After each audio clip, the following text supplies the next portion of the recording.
today our group is going to be present nasogastrial tube, which is commonly known as NG tube. And my group members are Shivani, Sonali, Kajal, Pratibha, and Shivani and Ruhi.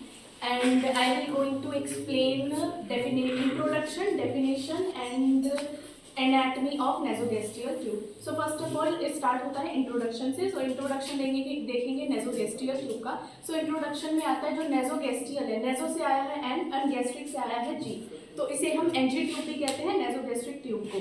जो नेसो होता है इसका मतलब होता है knows, and gastric जो होता है इसका मतलब होता है स्टमक होता है. यानी नेसोगेस्ट्रिक ट्यूब यानी कि नोज से जो इंसर्ट होती है, नोज से लेकर के स्टमक तक जाने वाली ट्यूब को हम नेसोगेस्ट्रिक ट्यूब कहते हैं. जो ये ट्यूब होती है बहुत सॉफ्ट होती है, फ्लेक्सिबल होती है, और इसे हम नोज से इंसर्ट करते हैं. इसोफेगस जो फूड पाइप होता है उसके थ्रू होते हुए स्टमक तक जाती है.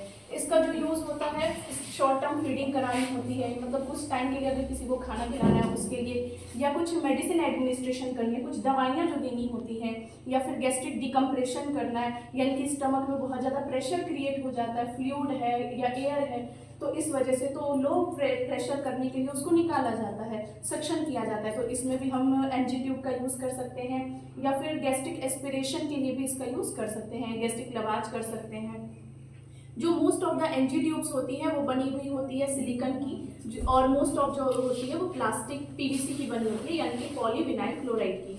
जो पीवीसी वाली होती है वो थोड़ी सी हार्ड होती है, और वो शॉर्ट टर्म के लिए यूज़ की जाती है. मतलब शॉर्ट टर्म मतलब थोड़े टाइम के लिए अगर कुछ हमें यूज़ करना है, अगर हफ्तों से कम का पीरियड के लिए एनजी ट्यूब को लगा रहे हैं तो उसमें हम पीवीसी वाला जो बना होता है उसका यूज़ कर सकते हैं. जो सिलिकॉन वाला होता है वो थोड़ा सॉफ्ट वाला होता है, तो लॉन्ग टर्म के लिए अगर यूज़ करना होता है तो उसमें हम सिलिकॉन वाला जो होता है वो वाला यूज़ कर सकते हैं. इसमें जो प्रोसेस होता है जिसमें हम नेसोगैस्ट्रिक ट्यूब को इंसर्ट करते हैं, डालते हैं नोज से लेकर स्टमक तक, उस प्रोसेस को हम नेसोगैस्ट्रिक इंट्यूबेशन कहते हैं. और अगर सिर्फ उसको फीडिंग के लिए डालेंगे, सिर्फ उसको मतलब किसी चीज़ को नोज से लेके इंसर्ट कर रहे हैं, स्टमक तक जा रहा है, सिर्फ फीडिंग के लिए किसी चीज़ को डालने के लिए अगर कर रहे हैं तो उस प्रोसेस को हम गवाज कहते हैं, या एटर्नल न्यूट्रिशन कहते हैं उसे, या फिर ट्यूब इंट्यूबेशन भी कहते हैं, ट्यूब इंसर्शन भी कहते हैं.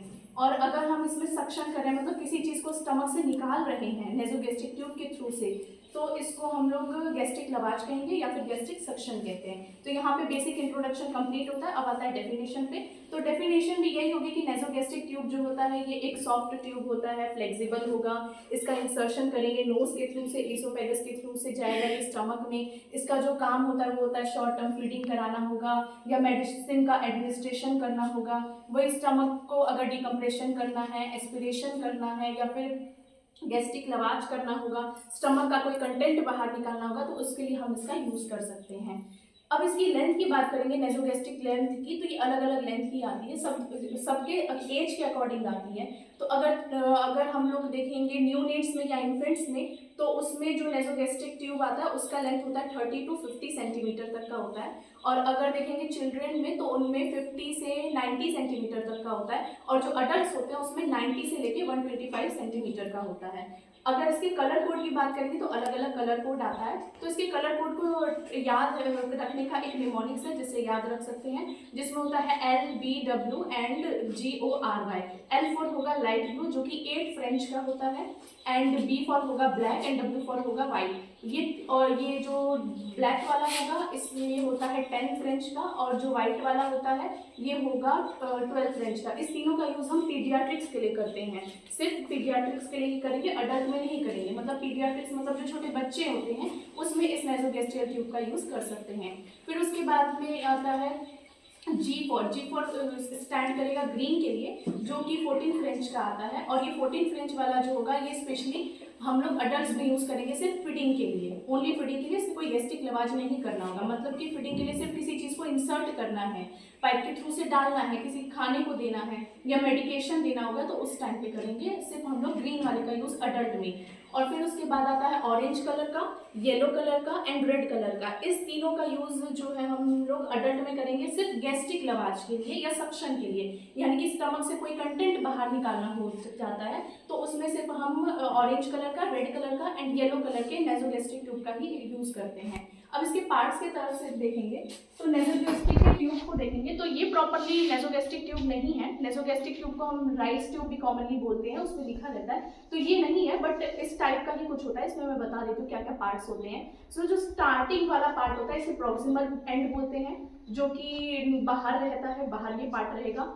और ये जो ये वाला पार्ट होता है इसे हम लोग बोलते हैं डिस्टल एंड, ये स्टमक में रहता है। डिस्टल एंड ये होगा, स्टमक में रहेगा, और ये वाला पार्ट जो रहता है ये बाहर रहता है, यहीं से इंसर्ट होता है, यहीं से अंदर की ओर जाता है। ये जो पूरा ये जो ट्यूब है इसको हम लोग बोलते हैं ट्यूब शिफ्ट। इस पूरे ट्यूब को ट्यूब शिफ्ट बोलेंगे। ये हो गया प्रॉक्सिमल एंड, ये हो गया प्रॉक्सिमल एंड, ये हो गया डिस्टल एंड, ये बाहर रहेगा, ये अंदर की ओर जाता है। इस पूरे ट्यूब को हम लोग बोलते हैं, इसको रेडियो ओपेक्यू लाइन बोलते हैं। ये बहुत इंपॉर्टेंट होती है क्योंकि जब इसको हम लोग इंसर्ट करते हैं तो फिक्स है या नहीं, सही जगह गया कि नहीं, क्या पता ट्रेकिया में चला गया, विंड पाइप में चला गया, या फूड पाइप में नहीं गया, या हो सकता है कहीं दूसरे ऑर्गन में चला गया, सही से स्टमक में इंसर्ट नहीं हुआ, तो उसके लिए टेस्ट भी किया जाता है। वैसे तो बहुत सारे टेस्ट होते हैं, लेकिन एक जो टेस्ट होता है जिसको चेस्ट एक्सरे बोलते हैं, चेस्ट एक्सरे किया जाता है, तो उसमें ये जो लाइन होती है रेडियो ओपेक्यू लाइन, ये विजिबल हो जाती है, जिससे पता चल जाता है कि जो इसका इंसर्ट हुआ है, मतलब जो डाला गया है वो सही से डाला गया है। तो इस लाइन को हम लोग रेडियो ओपेक्यू लाइन बोलते हैं।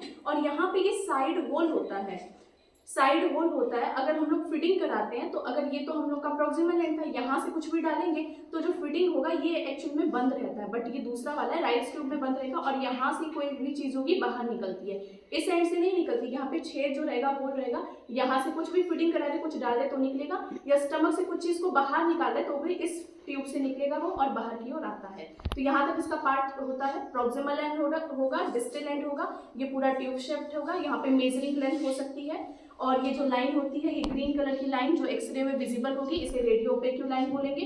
कुछ भी अगर फिटिंग होगा तो यहाँ से नहीं, ये बंद रहता है, ये साइड होल है, यहीं से एंटर करना होगा। अगर कोई चीज़ इसके थ्रू से स्टमक में जाती है तो इसी थ्रू से स्टमक में जाती है। यहाँ पे पार्ट्स कवर होता है इसका, तो बेसिक डेफिनेशन भी यहाँ पे कवर होता है, बेसिक जो उसके पार्ट्स थे। अब आता है एनाटॉमी ऑफ एनजी ट्यूब, यानी कि थ्रू इंसर्शन के टाइम पे अगर हम इंसर्ट कर रहे हैं उस टाइम पे इसकी एनाटॉमी क्या होती है। तो हम लोग जैसे कोई भी पेशेंट रहेगा उसके नोज से हम लोग इंसर्ट करते हैं, नोज का जो वो छेद होता है तो उसको नॉस्ट्रिल बोलते हैं, नॉस्ट्रिल से इंसर्ट करते हैं, किसी भी एक नॉस्ट्रिल से ही इंसर्ट किया जाता है। तो पहले नॉस्ट्रिल से इंसर्ट करते हैं, नॉस्ट्रिल से ऊपर जाने के बाद नेसल कैविटी आता है, फिर नेसल कैविटी के आने के बाद आगे इसमें नेसोफेरिंक्स आता है, नेसोफेरिंक्स जो नेसल कैविटी के पीछे होता है, फिर नेसोफेरिंक्स के बाद आता है इसमें ओरोफेरिंक्स जो कि माउथ के पीछे होता है, फिर जैसे ओरोफेरिंक्स आता है उसके नीचे आता है लेरिंगोफेरिंक्स, जो लेरिंगोफेरिंक्स होता है यहाँ से जैसे यहाँ पे आता है तो इसके बाद में दो पाथवे आ जाते हैं, जैसे मतलब हमारे गले पे यहाँ पे लेरिंगोफेरिंक्स आएगा तो इसके नीचे में दो पार्ट आ जाता है, एक आता है फूड पाइप, एक आता है विंड पाइप। तो फूड पाइप ईसोफेगस हो जाता है, विंड पाइप हो जाता है ट्रेकिया, और हमें एनजी ट्यूब को डालना कहाँ होगा, स्टमक में, तो स्टमक में किसके थ्रू से जाएगा, ईसोफेगस के थ्रू से, फूड पाइप से, तो ट्रेकिया में नहीं जाना चाहिए।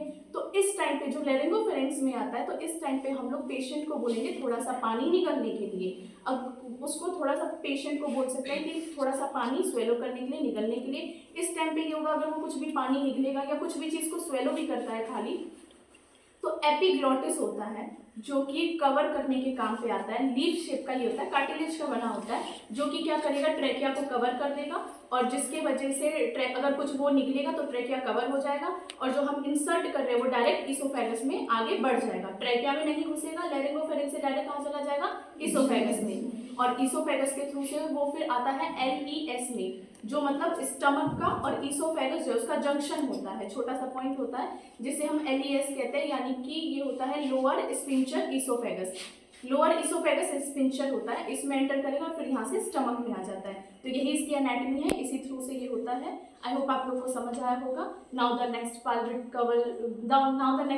Covered by Pratibha. Thank you. Topics of NG tube. I will explain now the objectives of NG tube. First one is feeding. Feeding के लिए किसी पेशेंट जो प्रॉपरली ईट नहीं करता उसके लिए हम लोग NG tube प्रोवाइड करते हैं, जिससे हम फ्लूइड और मेडिसिन देते हैं।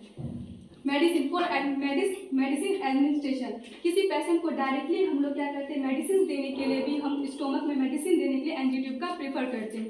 डायस्पेरिया क्या होता है कि इन मेडिकल टर्म हम लोग किसी पेशेंट को स्वेलिंग हो, डिफिकल्टी स्वेलिंग हो गया, फूड इंगल्फ करने में उसको प्रॉब्लम आ रहा है, तो उसके लिए हम लोग एनजी ट्यूब का प्रेफर करते हैं।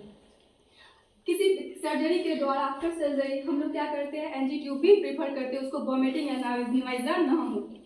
अब आ गया इंडोट्रैकियल इंट्यूबेशन। इंडोट्रैकियल इंट्यूबेशन क्या होता है, एक प्रक्रिया होता है जो क्या करते हैं हम लोग माउथ या माउथ से इंसर्ट करते हैं। यहाँ पे हमारा ट्रैकिया आता है, ट्रैकिया क्या करते हैं, ट्रैकिया में एंटर करने के उसको सेफली हम लोग एंटर करते हैं। उसके बाद हम लोग ये मेजर करते हैं कि उसका एयर पासवेज खुला रहे ताकि उसको पेशेंट को सांस लेने में कोई डिफिकल्टीज ना हो। उसके बाद inflammatory bowel disease. Inflammatory bowel disease क्या होता है, एक क्रॉनिक डिजीज होता है जिसमें क्या होता है हमारा डाइजेस्टिव ट्रैक्ट, माइनली क्या होता है हमारा इंटेस्टाइन क्या होता है, उसमें स्वेलिंग आ जाता है।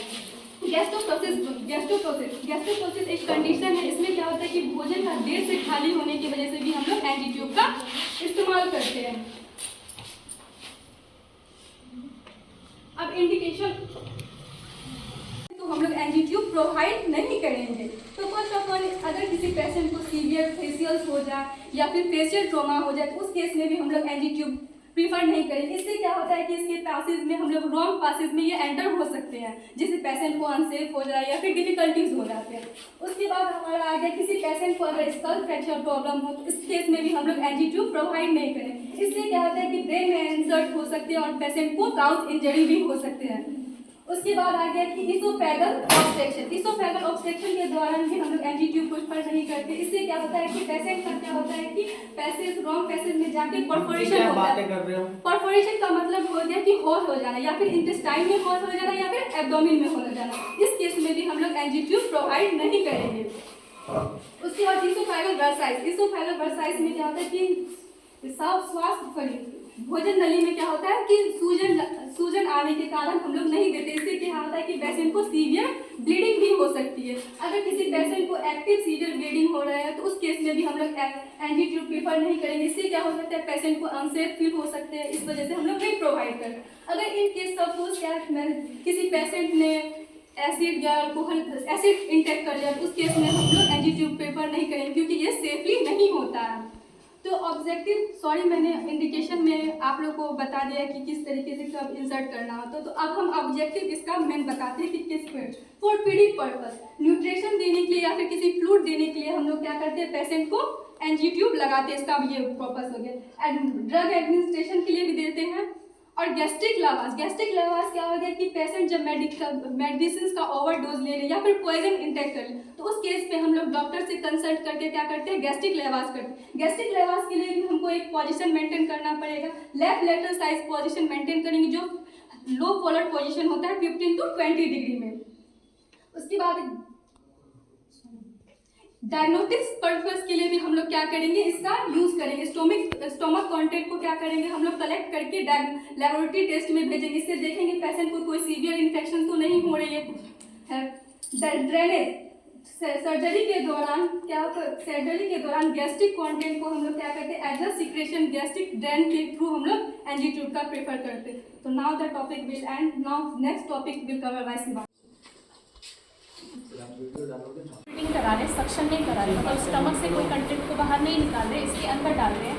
तो इसमें हम पेशेंट को दो पोजीशंस पे रख सकते हैं। पहला एक आता है semi polar position. Semi polar position होता है जो कि 30 to 45 डिग्री के बीच का होता है। ऐसे होगा थोड़ा सा सेमी पोलर पोजीशन, इस पे रखेंगे। और एक दूसरा पोजीशन आता है अगर किसी की बैक इंजरी होती है या फिर वहाँ पे बैंडेज लगा है जिसकी वजह से वो हल्का सा मूव नहीं हो सकता है तो उस कंडीशन में हम पेशेंट को हाई पोलर पोजीशंस में भी रख सकते हैं जो कि 60 to 90 डिग्री का होता है। तो अभी हमारा पेशेंट कॉन्शियस है, ठीक है, तो इसे हम सेमी पोलर पे रखेंगे क्योंकि हम लोग फीडिंग करा रहे हैं। फीडिंग